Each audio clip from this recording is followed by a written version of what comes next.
La première saison de Squid Game nous plonge dans la vie désespérée de Seong Jae-in, un chauffeur malchanceux, divorcé et coupé de sa fille. Criblé de dettes envers des usuriers sans scrupules, il en est réduit à voler sa propre mère pour financer son addiction au jeu. Alors qu'il touche le fond, un mystérieux inconnu l'aborde et lui propose un défi, jouer à une partie de Dakji pour de l'argent. Intrigué et acculé, Jae-in accepte. Mais l'inconnu ne s'arrête pas là et lui offre une opportunité encore plus alléchante. Participer à des jeux à très haut risque, avec une récompense astronomique. Dévoré par le désespoir, Jae-in accepte l'offre, avant d'être drogué et plongé dans l'inconnu. À son réveil, il découvre une salle gigantesque peuplée de 455 autres participants, tous vêtus d'un uniforme vert et identifiés par un numéro unique. Jae-in devient le joueur 456. Rapidement, les participants comprennent qu'ils sont piégés dans un lieu mystérieux, sous la surveillance de gardes masqués vêtus de combinaisons roses. Ensemble, ils apprendront qu'ils devront s'affronter dans une série de 6 jeux en 6 jours, avec en jeu des milliards de wons.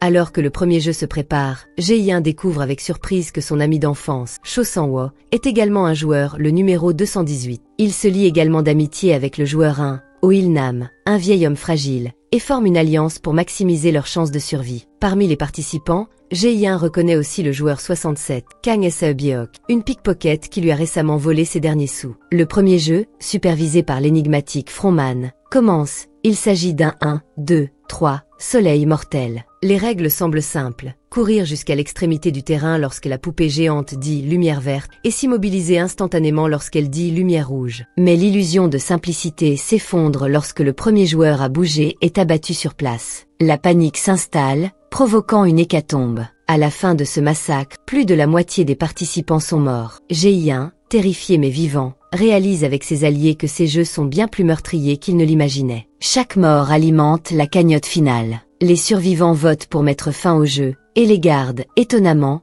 les libèrent. Aucun argent n'est distribué, et Jae-in retourne chez lui. Mais lorsqu'il tente de prévenir la police, personne ne le croit, sauf un détective, Wang Juno, dont le frère a mystérieusement disparu après avoir reçu une invitation similaire. Malgré les dangers, Jae-in et la majorité des participants décident de revenir dans l'arène, attirés par l'espoir de résoudre leurs problèmes financiers. Sang-woo, acculé par ses fraudes financières, Il-nam, qui préfère mourir avec dignité, et Sae-byeok, déterminé à sauver sa famille de Corée du Nord, rejoignent les rangs. Pendant ce temps, Juno infiltre secrètement les jeux en se faisant passer pour un garde. Il découvre que la compétition a lieu sur une île isolée, où les corps des joueurs morts sont exploités pour alimenter le marché noir des organes. Juno réalise également que ces jeux existent depuis plus de 30 ans. Pire encore, son frère disparu, Ino, était un ancien gagnant. Alors que des VIP étrangers arrivent pour parier sur les jeux, Juno enregistre leur confession et tente de s'échapper avec les preuves. Mais il est intercepté par le Frontman, qui s'avère être son propre frère, Ino. Ce dernier lui propose de se joindre à lui, mais Juno refuse, horrifié. Une confrontation éclate, et Ino tire sur son frère, le précipitant dans l'océan. De retour dans l'arène, Jae-in, Sang-woo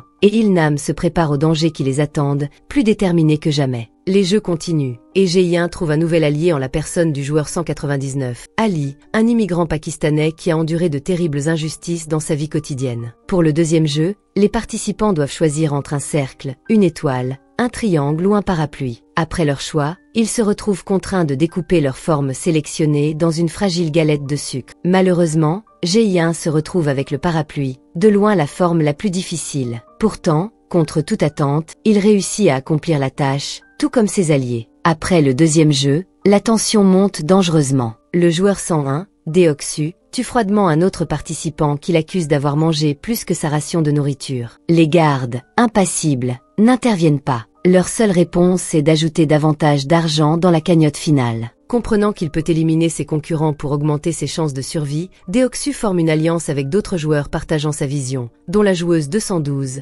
Minheo. Ensemble, ils déclenchent une émeute sanglante durant la nuit. De leur côté, Jae-in et ses amis s'unissent pour survivre à cette violence et atteindre le troisième jeu. Le troisième jeu est un tir à la corde, où les participants doivent former des équipes de 10 pour s'affronter. Deoksu trahit Minheo, son ancien allié, en l'abandonnant pour constituer une équipe exclusivement composée d'hommes forts. Minheo se retrouve alors dans l'équipe de Jae-in et ses alliés. Malgré leur apparente faiblesse, la stratégie ingénieuse d'Il-nam leur permet de remporter la victoire, contre toute attente. Le quatrième jeu brise définitivement les liens. Les joueurs doivent choisir un partenaire. Jae-in s'allie avec Il-nam, tandis que Sang-woo choisit Ali. Mais une fois les équipes formées, chaque duo reçoit un sac de billes, avec pour consigne d'obtenir l'intégralité des billes de son partenaire avant la fin du temps imparti. Le perdant sera exécuté. Ji-1 et ses alliés sont dévastés à l'idée de devoir s'affronter les uns les autres. Sae-byeok, rongée par la culpabilité, peine à accepter qu'elle devra condamner quelqu'un à mort pour survivre. Pendant ce temps, Sang-woo,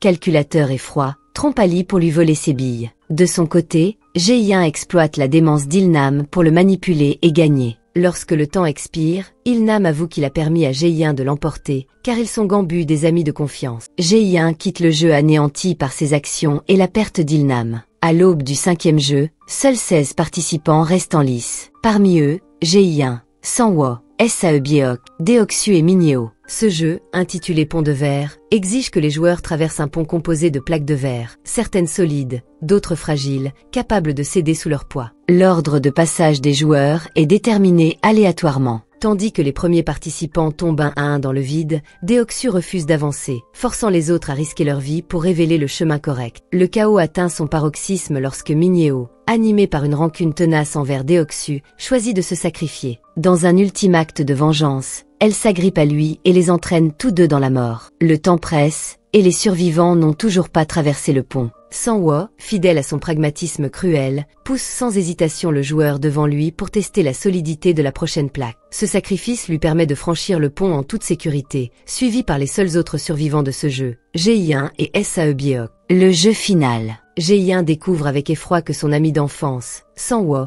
est prêt à tout pour survivre, même à trahir ceux qui lui sont chers. Mais cette réalisation ne suffit pas à empêcher l'impensable. Sang-woo assassine Sae-byeok de sang-froid, laissant Ji-1 et lui comme les deux derniers participants en lice. Le dernier jeu est le légendaire Skid Game, un classique des cours d'école auquel Ji-1 et Sang-woo jouaient enfant. Après un affrontement acharné, Ji-1 triomphe de son ancien ami. Mais, rongé par le remords et refusant de le voir mourir, il supplie Sang-woo d'abandonner le prix et de repartir ensemble, vivants. Sang-woo, cependant, refuse cet acte de grâce. Dans un geste désespéré, il se sacrifie, permettant à Ji-1 de remporter la somme colossale. Ji-1 rentre chez lui pour être frappé par une autre tragédie. Pendant son absence, sa mère est décédée. Un an s'écoule. Ji-1, désormais immensément riche, est hanté par les horreurs qu'il a vécues, à tel point qu'il refuse de toucher à ses gains. Mais une révélation choquante l'attend. Ji-1 est invité à rencontrer Il-nam, incroyablement en vie, mais alité et mourant. Il-nam révèle qu'il est le véritable créateur des jeux, conçu pour distraire des riches blasés comme lui. Avant de succomber à sa maladie, Il-nam propose un dernier pari. Un passant viendra-t-il aider un ivrogne allongé dans la rue avant minuit? Ji-1 accepte le défi, et lorsque le passager est secouru, il éprouve un profond soulagement. Peu après, Il-nam meurt, ayant perdu son pari, mais laissant Ji-1 avec une foi renouvelée en l'humanité.